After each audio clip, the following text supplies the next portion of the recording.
کہاں ہیں وہ لوگ جن کے پہلو خوابگاہوں سے بستروں سے جدا رہتے تھے، تہجد پڑھتے تھے؟ تو قیامت کا عالم تو آپ کو معلوم ہے، وَتَرَى الْمُجْرِمِينَ يَوْمَئِذٍ مُقَرَّنِينَ فِي الْأَصْفَادِ سَرَابِيلُهُم مِّن قَطِرَانٍ تَغْشَىٰ وُجُوهَهُمُ النَّارُ۔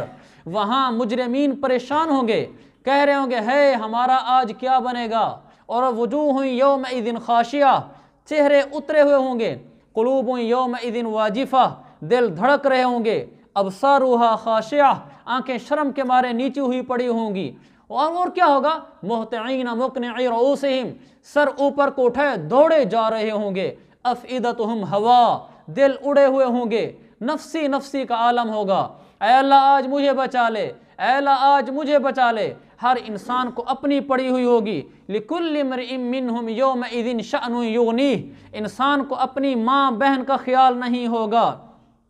یوم یفر المرء من اخیہ، انسان اپنے بھائی کو دیکھ کر بھاگے گا، وَأُمِّهِ، ماں کو دیکھ کر، بنیہ، بیٹوں کو دیکھ کر، صاحبتہ، بیوی کو دیکھ کر ادھر بھاگے گا کہ میرے پاس آ کر مجھ سے نیکی نہ مانگ لے۔ ہر انسان کو اپنی پڑی ہوگی۔ یوم تبدل الارض، زمین بدل کر تانبے کی ہو چکی ہوگی، والسماوات، آسمان سر کے اوپر آیا کھڑا ہوگا، ساری انسانیت تڑپ رہی ہوگی۔ اس پریشانی کے عالم میں اللہ ایک آواز لگائے گا، کہاں ہیں راتوں کو اٹھ کر عبادت کرنے والے؟ تو ایک مجمع اٹھے گا تہجد گزار، وہ اس پریشانی کے عالم میں مجمع کو چیرتا ہوا پار نکل جائے گا۔ اللہ فرمائے گا تم جنت میں داخل ہو جاؤ، حساب بعد میں شروع کروں گا۔ کتنا بڑا یہ انعام ہے تہجد والوں کے لیے۔ پھر بھی ہم تہجد سے رہ جائیں اور اتنی بڑی قیامت کے دن کی پریشانی کو مول لے لیں، بڑا گھاٹے کا سودا ہے۔ پکی نیت کریں کہ ہم تہجد نہیں چھوڑیں گے، بھلا عشاء کے بعد والی ہی صحیح، نہیں تو آخری حصے والی، ہم پکے تہجد گزار بنیں گے، تاکہ دن قیامت کے دہاڑا قیامت دہوسی تو ہم سارے وہاں اٹھ کر جا رہے ہوں جنت کی طرف، ایسے انسان بن کر جائیں۔ تو پکی نیت کرتے ہو بھائی، گھروں میں بھی جا کر کہیں جی تہجد پڑھیں، تہجد پڑھیں، تاکہ گھروں میں ایک فضا ہو تہجد پڑھنے کی۔ خاص طور پر رمضان کا مہینہ ہوتا ہے تو ہر آدمی تہجد پڑھ سکتا ہے، سحری کے لیے تو ہر ایک اٹھا ہی ہوتا ہے، 2-4 نفل ساتھ تہجد کی پڑھ لے۔ انسان کو غافل نہیں ہونا چاہیے، سست ڈھیلا نہیں ہونا چاہیے۔ بسترے میں پڑا ہے، جب گھر والے بلائیں گے کھانا تیار ہے آ جاؤ، اٹھے منہ ادھے کلی کی، کھانا کھایا، اتنے میں اذان ہوگی، بس یہ کوئی زندگی ہے بھائی؟ اتنی غفلت کہ صبح سارے اٹھے ہوئے ہیں اور یہ بستر میں پڑا ہوئے مرد ہو کر، اور عورت اس سے پہلے اٹھی ہوئی ہے، عورتیں اٹھ جائیں پہلے اور مرد پڑا رہے بسترے میں، اس کو تو مرد کہنے پہ بھی شرم آتی ہے، یہ کون سا مرد ہے؟ مرد ہے تو پہلے اٹھتا، نوافل میں مشغول ہوتا، یہ مردانگی ہے کہ اس کے اندر ہمت عورتوں سے زیادہ ہونی چاہیے۔ تو آج سے ہم سب تہجد گزار ہوں گے، پکی نیت ہوگی بھی۔ ایک یہ ہو گیا۔ آگے یہ جو دوسرے ان لوگوں کی صفات ہیں، یہ لوگ کہتے ہیں ربنا اصرف عنا عذاب جہنم ان عذابها کان غراما، یہ کہتے ہیں اے اللہ جہنم کے عذاب کو ہم سے پھیر دے، اس کا عذاب تو ایسی تباہی ہے جو چمٹ کر رہ جاتا ہے، یعنی اگر جہنم میں کوئی چلا گیا یہ تباہ ہو گیا، اس کی بربادی میں کوئی شک نہیں ہے، کیونکہ سب سے زیادہ خوفناک چیز انسان کے لیے وہ آگ ہوتی ہے۔ دنیا میں کبھی کبھی کر لیا کرو، گھر میں چولہے جلتے ہیں نا، کبھی کبھی آگ کے اوپر ہاتھ رکھ لیا کرو، میں بھی کبھی کبھی رکھ لیا کرتا ہوں، جب جلے نا ہاتھ تو دل کو سمجھایا کرو اس آگ پہ جرت نہیں ہوتی، آخرت سے غفلت کیوں ہے، مرنا نہیں ہے، یا یہ آگ جھوٹی ہے آخرت میں، اور یہ آگ تو کوئی چیز ہی نہیں ہے۔ میرے پاک پیغمبر آقا مدنی صلی اللہ علیہ وسلم نے فرمایا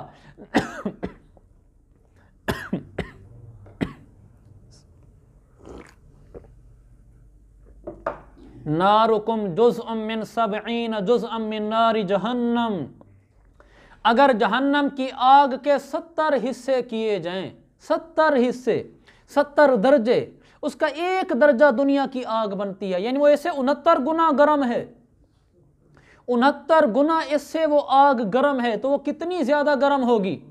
تو اس لیے ہم جب اس آگ کو نہیں سہ سکتے تو آخرت کی آگ تو بہت زیادہ مسئلہ ہے۔ تو اپنا ہاتھ ہم رکھیں گے نا کبھی کبھی آگ کے اوپر، تو ہمیں یہ خیال آئے گا کہ ہاں یہ آگ برداشت نہیں ہوتی، تو پھر یہ موبائل پہ غلط کیوں دیکھتا ہے، یہ اپنے آپ کو کہا کرو، پھر جھوٹ کیوں بولتا ہے، پھر غصہ کیوں کرتا ہے، پھر کسی کے پیچھے مال کو دھوکہ کیوں دیتا ہے، پھر بہنوں کی جائیدادوں پہ غاصب بن کر کیوں بیٹھا ہوا ہے، پھر نماز میں سستی کیوں کرتا ہے، پھر لوگوں سے لڑتا کیوں ہے، پھر بیوی سے بد اخلاق کیوں ہوتا ہے، پھر سود کیوں کھاتا ہے، پھر رشوت کیوں لیتا ہے۔ پھر یہ کہا کرو اپنے دل کو، جب یہ آگ نہیں سہی جاتی تو اس آگ پہ جرت کیوں کرتا ہے۔ تو یہ بھی آج ہم سب نے کرنا ہے، گھر میں جا کر آگ کے اوپر ہاتھ رکھنا ہے، جب تکلیف ہونا شروع ہونا پھر ہاتھ کو ہٹا کر یہ کہنا بھی ہے کہ آخرت سے غافل کیوں ہے، کیا وہ آگ جھوٹ ہے، کیا وہ فلسفہ و کہانی ہے، کیا دنیا نے مرنا ہے تو نے نہیں مرنا، اس دنیا نے تو سب کو دھوکے میں ڈالا ہے، یہ مجھے بھی دھوکے میں ڈالنا چاہتی ہے۔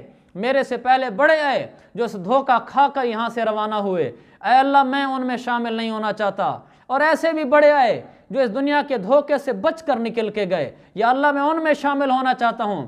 ہاتھ ہٹا کر پیچھے کہیں، یا اللہ میں آج سے اندر کوئی گناہ نہیں کروں گا، کیونکہ جب انسان جہنم میں چلا جائے گا اور وہاں تڑپے گا، پھر کہے گا حل الی خروج من سبیل، اے اللہ باہر نکلنے کا کوئی راستہ ہے کہ باہر نکل جاؤں جہنم سے اور پھر اعمل صالحہ، نیک عمل کر کے واپس لوٹ کے آؤں۔ اللہ فرمائے گا کلا، ہرگز نہیں ہو سکتا، الم یاتکم نذیر، دنیا میں کسی نے نہیں بتایا تھا کہ مرنے کے بعد بھی زندگی ہے، بتایا تو تھا غلبت علینا شقوتنا، اے اللہ ہماری بدبختی ہم پر غالب آ گئی تھی۔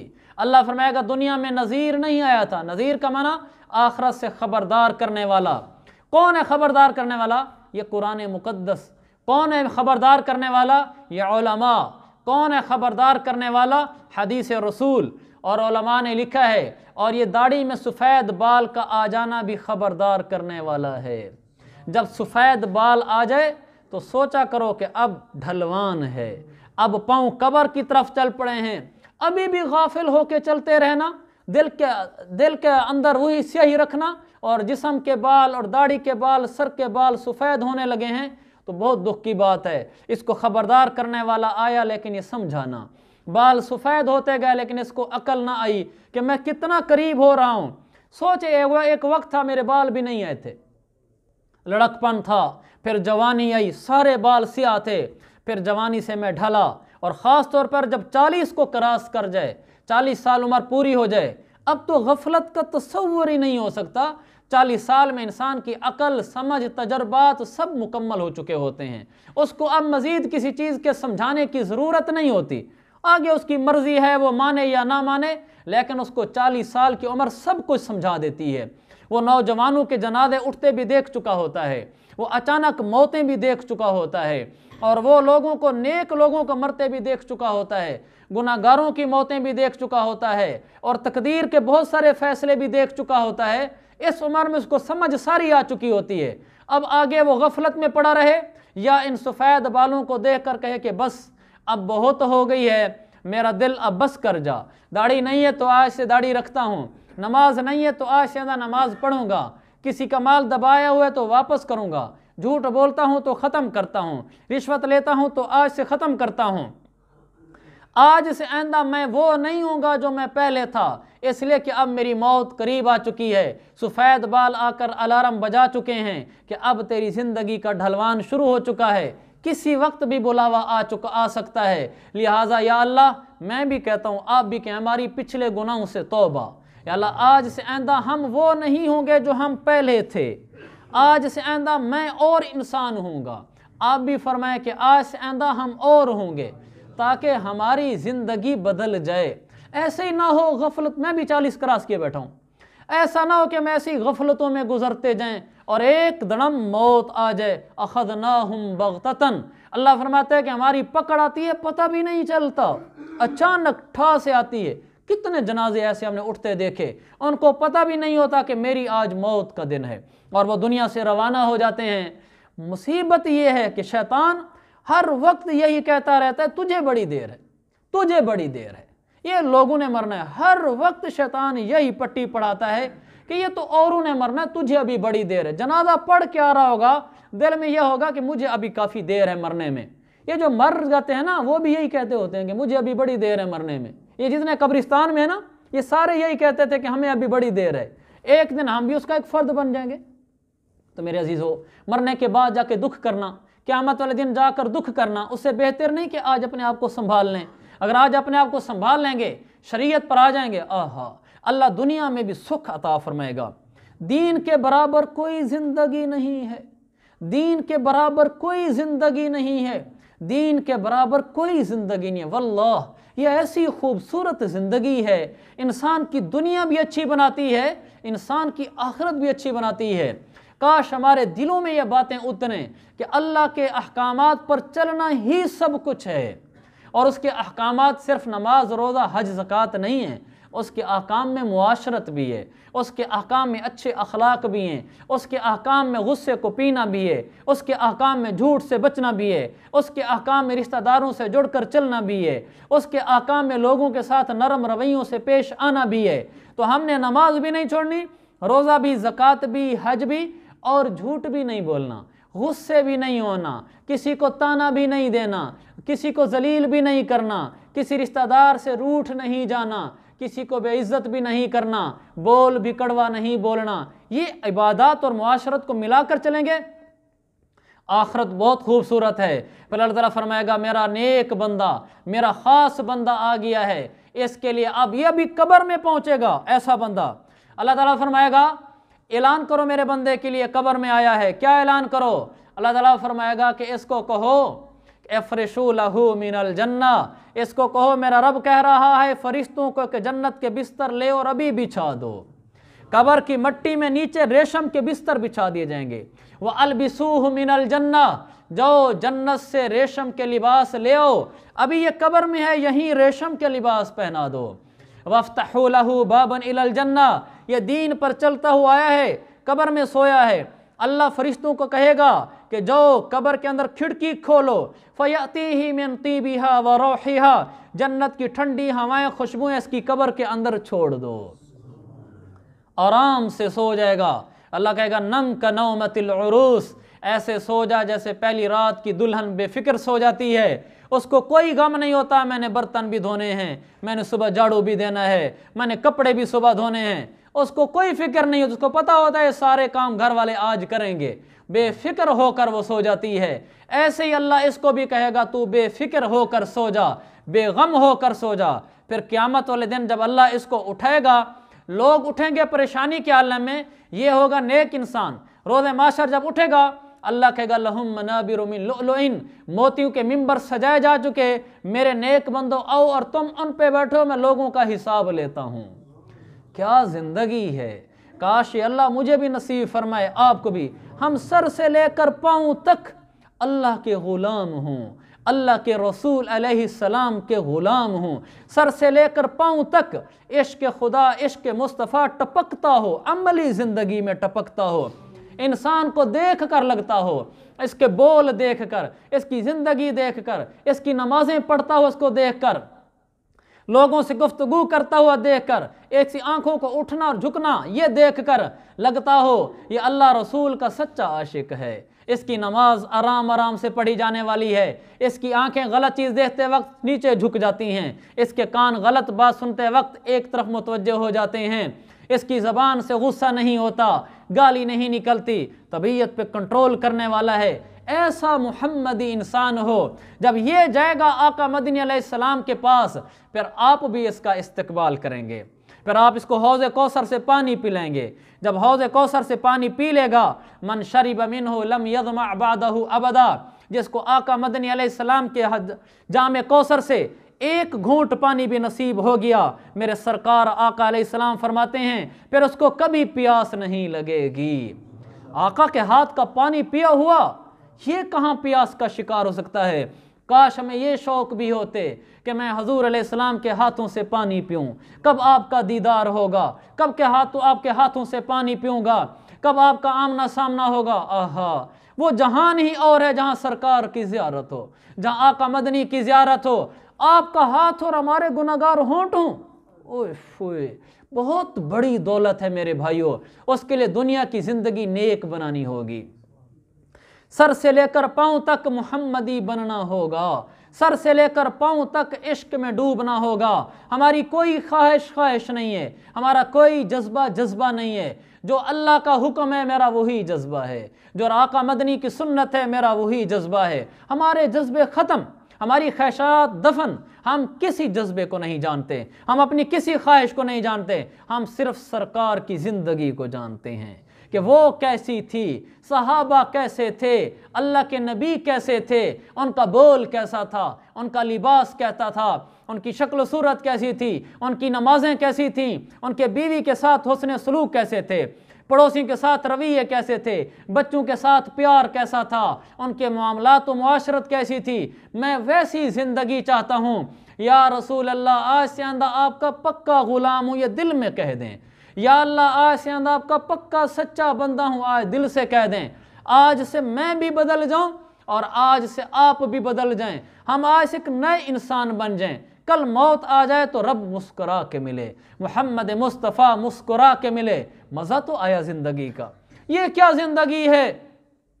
دنیا میں چند دن کے چونچلے خواہشیں پوری کر لیں, نہ زبان سے بولنے کا لحاظ اللہ کے حکم کے مطابق, نہ آنکھوں سے دیکھنے کے مطابق, نہ ترازو تولنے کے وقت, نہ کسی سے بات کرنے کے وقت شریعت کا خیال. اور میرا رب سے جب ملنے کے لیے گیا موت کے وقت, اللہ نے فرمایا کہاں سے بدبخت آ گیا ہے, اس کو سجین میں ڈال دو جہاں پر میرے نافرمان ہوتے ہیں. مردار بدبودار روح بنا کر اس کو وہاں پھینک دیا جائے گا, اللہ نظر رحمت سے بھی نہیں دیکھے گا. یہ کیا زندگی ہے؟ پھر اب اٹھیں گے قیامت والے دن, آقا علیہ السلام کھڑے ہوں گے حوض کوثر پر. جب یہ انسان وہاں جائے گا, حدیث میں آتا ہے انا اعرفہم وہم یعرفوننی, مسلمان امتی حضور علیہ السلام کے آپ کے پاس آئیں گے, آپ فرمائیں گے میں ان کو جانتا ہوں گا کہ مسلمان ہیں, امتی ہیں, اور وہ مجھے پہچانتے ہوں گے کہ ہمارے نبی ہیں. لیکن کیا ہوگا؟ فَيُحَالُ بَيْنِي وَبَيْنَهُمْ, میرے اور ان کے درمیان رکاوٹ ڈال دی جائے گی. پھر پوچھا جائے گا کیوں؟ یہ تو ہم ایک دوسرے کو جانتے ہیں, میں نبی ان کا, یہ امتی میرے. کہا جائے گا یا رسول اللہ, آپ کو پتہ نہیں کہ انہوں نے آپ کے بعد کیا کچھ آپ کے دین کے اندر تبدیلیاں کر دی تھیں. تبدیلی کے دو مطلب ہیں. ایک مطلب یہ ہے کہ آپ کی سنت کو ختم کر کے بدعت میں تبدیل کر دیا تھا, یعنی آپ کی سنت زندگی ختم کر دی تھی, دین میں تبدیلیاں کر دی تھی. دوسرا مطلب یہ ہے کہ عملوں میں تبدیلیاں کر دی تھی. جو دین آپ دے کر آئے تھے ان کی زندگی میں وہ دین نہیں تھا, یہ بدل کر کچھ اور ہی انسان تھے. تو آپ فرماتے ہیں فَيُحَالُ بَيْنِي وَبَيْنَهُمْ, میرے اور ان کے درمیان ایک آڑ ڈال دی جائے گی. پھر میں خود بھی کہوں گا سحقن سحقن لمن غیر بعدی, میرے بعد جس نے میرے دین کو بدل دیا تھا, جیسا میں دے کر آیا تھا ویسا اس نے نہیں رکھا تھا, اس کو دور لے جاؤ, دور لے جاؤ. آقا کی روضہ کی زیارت نصیب فرما, مدینہ کی زیارت نصیب فرما, یا اللہ خام حضور علیہ السلام کی زیارت نصیب فرما. ادھر یہ جذبے رکھتے ہیں اور ادھر آقا علیہ السلام خود کہہ رہے ہوں گے لے جاؤ لے جاؤ, یہ میرا نہیں ہے, میرا نہیں ہے. بہت دکھ ہے میرے بھائیوں. مزہ تو یہ ہے کہ میں جاؤں اور حضور سرکار ہمارے مسکرا کے ملیں اور کہیں کہ لے آؤ اس کو, یہ میرا تھا. یہ خوشی میں, غمی میں, دکھ میں, سکھ میں, جذبات کے عروج میں, یہ ہر حالت میں میری سنت کو دیکھتا تھا, میری شریعت کو دیکھتا تھا, اس کو لے آؤ میرے پاس. پھر آپ حوض کوثر سے جام میں پانی پیش کریں, ہمارے ہونٹ لگیں اور آپ کا پیالہ ہو. اس کے برابر بھی کوئی دولت ہے, اس کے برابر بھی کوئی دنیا ہے, اس کو چھوڑ کر ہم کہاں بھاگے پھر رہے ہیں؟ میرے عزیزو, میں بھی نیت کروں, آپ بھی نیت کریں, ہماری زندگی کا ہر عمل سنت کے مطابق ہوگا تاکہ حوض کوثر سے پانی نصیب ہو. ہمارا ہر عمل حکم الہی کے مطابق ہوگا تاکہ جب اللہ کے سامنے حاضری ہو اللہ کہے ہاں یہ میرا تھا, اس کو لے آؤ. اللہ یہ بڑے مزے کی زندگی ہے کہ اللہ ہمیں دیکھ کر کہے ہاں یہ میرا تھا, ہاں یہ میرا تھا.